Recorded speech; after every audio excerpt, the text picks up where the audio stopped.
जगह हिंदुओं का जलसा था, हिंदू पंडित तकरीर कर रहा था, उसने नबी पाक सल्लल्लाहु अलैहि वसल्लम की शान में माज़ अल्लाह को बेअदबी कर दी।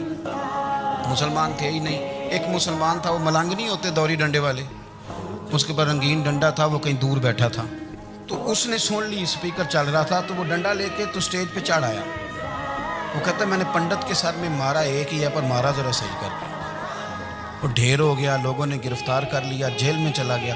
पीर साहब कहते हैं मैं मिलने गया, बंदे को बिस्मिल्लाह भी सीधी नहीं पढ़नी आती, सूरत इखलास भी ठीक नहीं आती, रब्बना आती ना दुआ नहीं कर सकता, मलंग है।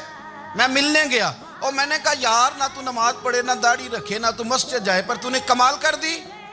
तो कहते हैं पीर साहब छम छम रोया और पंजाबी में कहने लगा पीर साहब मैं गुनाहगार हाँ, पर अपने नबी दा गद्दार ते नहीं ना।